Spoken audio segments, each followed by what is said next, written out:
Salam damai sejahtera di dalam Tuhan kita Yesus Kristus. Shalom, selamat pagi dan semangat pagi.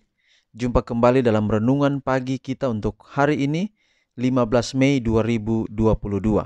Selamat pagi juga untuk Darlen yang berada di Ratahan, anak dari sahabat saya Rini Goni yang juga mendengarkan firman Tuhan. Biarlah kiranya diberkati Darlen dan juga mama serta papa atau juga kakak di mana saja berada. Saudaraku, renungan pagi kita hari ini 15 Mei 2022 dengan judul Pertobatan Ezra. Sebelum kita lanjutkan, mari kita berdoa. Bapa kami dalam sorga, terima kasih Tuhan karena pimpinan-Mu sepanjang malam kami tidur sampai kami boleh bangun di pagi ini. Kami percaya semuanya oleh karena berkat Tuhan yang ajaib. Kami akan memulai hari yang baru, tetapi kami ingin memulainya, mendasarinya dengan firman Tuhan. Biarlah pekabaran firman Tuhan boleh menjadi berkat di dalam kehidupan kami dan akan memelihara kami hari ini dan seterusnya. Biarlah kami menjadi umat Tuhan yang setia. Inilah doa kami ya Bapa, terpujilah nama Tuhan, dalam nama Yesus kami telah berdoa. Amin. Saudaraku yang kekasih, renungan pagi kita hari ini 15 Mei 2022 dengan judul Pertobatan Ezra.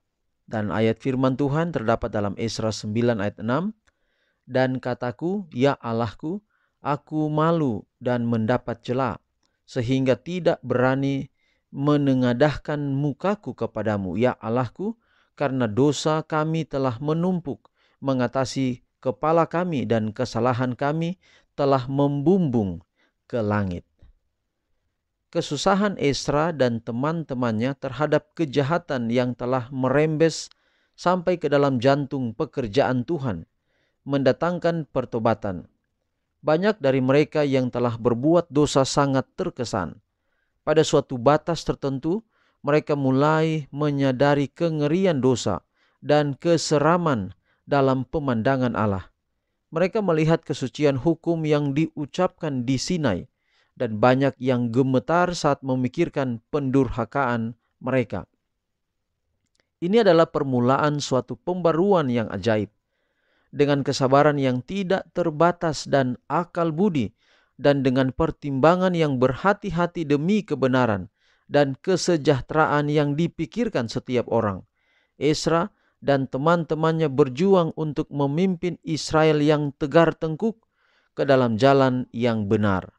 Lagi pula di atas segala-galanya, Ezra adalah seorang guru dalam bidang hukum.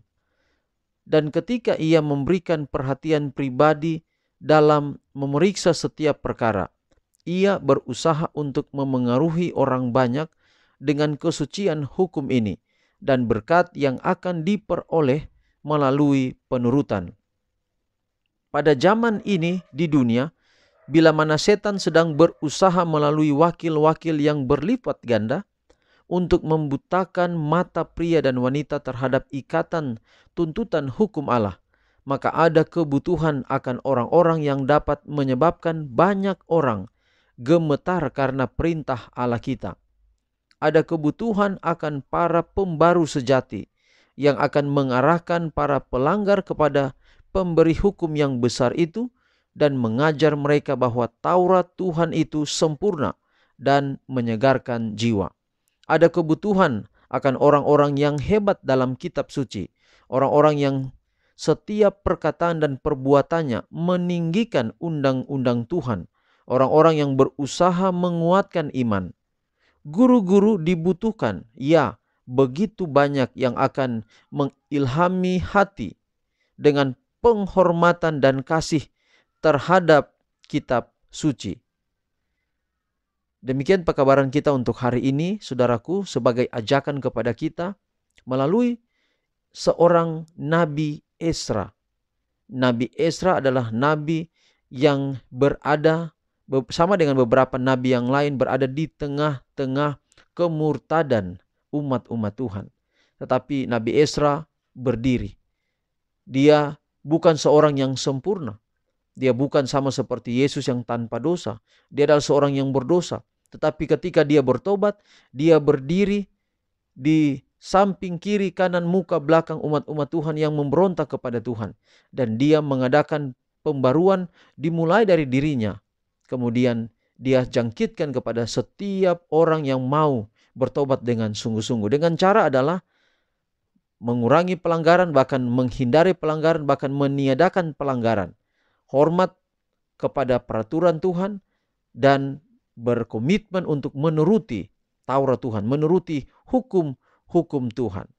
Inilah ajakan kepada kita hari ini.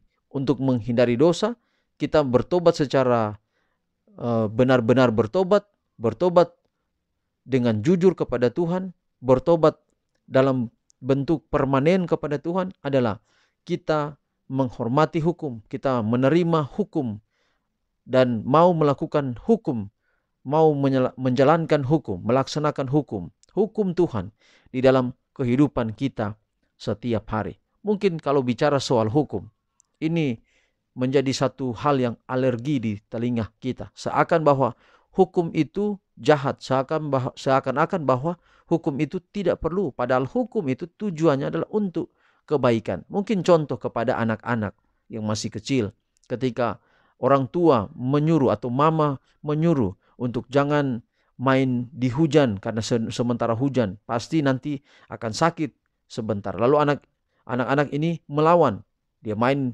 dan dia basah malam, kemudian dia jatuh sakit. Apa yang tadi orang tuanya katakan kepada dia agar supaya dia tidak sakit, tetapi anak itu menganggap bahwa apa yang dikatakan oleh orang tuanya itu seperti hukum yang membebani, seperti peraturan yang membebani. Padahal peraturan itu tidak membebani. Justru peraturan itu untuk kebaikan kita di waktu-waktu yang akan datang. Hukum Tuhan juga demikian. Tujuannya adalah untuk mendatangkan kebaikan ke dalam kehidupan kita. Kecuali kita menurut hukum Tuhan, maka kita akan terhindar dari segala mara bahaya. Bahkan terkait dengan hukum Tuhan, ketika hukum itu menyatakan kita bersalah, maka kita tidak akan memiliki kesempatan. Tetapi ketika Yesus sudah mati untuk kita, dia memberikan kita kesempatan. Ketika kita melihat dengan hukum bahwa dosa kita terlalu besar, datang kepada Yesus, Yesus mengampuni, maka di sana ada keselamatan yang telah tersedia. Hari ini mari kita bertobat dengan sungguh-sungguh, yaitu dengan tidak melakukan pelanggaran terhadap peraturan Tuhan, petunjuk-petunjuk Tuhan, mau mengasihi Tuhan, mencintai Tuhan dengan menuruti apa yang dia rencanakan, kehendaki dalam kehidupan kita, maka kita akan menjadi seperti Ezra, berdiri di tengah kekacauan, pemberontakan orang-orang. Kita akan berdiri sebagai seorang yang menyatakan kasih Allah kepada dunia ini. Tuhan memberkati kita hari ini. Biarlah kita akan menjadi berkat di mana saja kita berada ketika kita menuruti apa yang Tuhan kehendaki dalam hidup kita. Mari kita akhiri pekabaran hari ini di dalam doa. Kita berdoa. Bapa di surga, terima kasih oleh karena berkat Allah yang ajaib dalam hidup kami.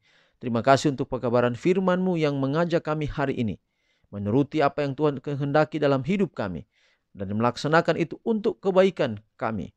Sehingga dengan demikian Tuhan, kami boleh mempersiapkan diri kami dan orang lain di sekitar kami untuk kedatangan Tuhan yang kedua kali. Berkati kami sepanjang hari ini, di hari pertama dalam minggu pekerjaan penuh rahasia. Biarlah Allah menyertai, melindungi, menjaga kami dan setiap pekerjaan yang kami kerjakan, biarlah berkat-berkat Allah menaungi hidup kami. Tambahkan rezeki kepada kami dan biarlah sepanjang minggu ini, sepanjang hari ini khususnya, kami boleh merasakan berkat-berkat Tuhan yang ajaib. Kami tahu Tuhan bahwa kami akan menghadapi setiap tantangan. Tapi dalam setiap tantangan, Tuhan ada di sana dan selalu membimbing kami, menghibur kami, berjalan bersama-sama dengan kami. Semua pendengar renungan pagi di mana berada, khusus bagi anak-anak kecil yang mendengarkan firman Tuhan ini juga Engkau kiranya akan memberkati. Nah, doa kami Bapa, terpuji nama Tuhan. Dalam nama Yesus kami telah berdoa. Amin. Saudaraku, demikian pekabaran untuk hari ini. Sampai jumpa besok. Tuhan memberkati kita semua. Shalom.